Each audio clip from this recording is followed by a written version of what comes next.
Karine? Yeah, Danny. I'll come to you back, Anthony. Thanks, Karine.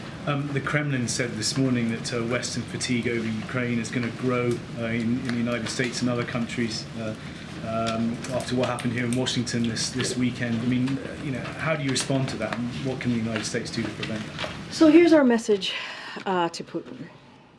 The president has built a coalition of more than 50 countries, right? He provide aid to support Ukraine. That is what the president has done.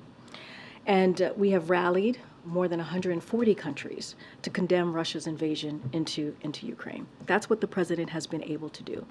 There is very strong international coalition behind Ukraine.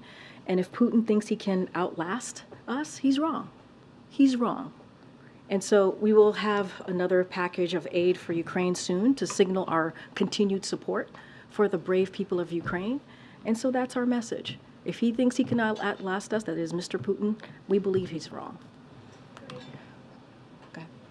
Karine, following on that, the Financial Times reported Russia has successfully avoided Western sanctions on almost all oil exports by using Chinese yuan to avoid those sanctions.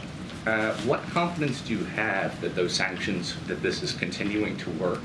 And how can the White House continue the same path using sanctions to try and change Russia's behavior without enlisting China in some way? So look, we've worked with our allies and partners to immobilize half of Russia's reserves, about $300 billion. It's cutting Russia off from a key source of its economic resilience. Last year, rather than its forecasted budget surplus, Russia suffered a budget deficit despite record oil and gas revenues. And that's what we saw last year. Now, this year, their fiscal situation has deteriorated even further.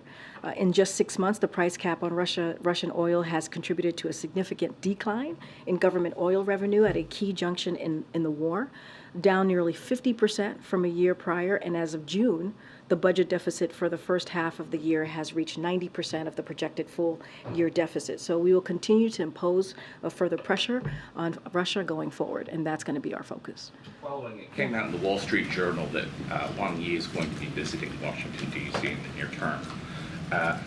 Do you have anything for us on a potential Xi visit? I don't have anything further beyond what the president shared not too long ago about meeting with President Xi. Go ahead.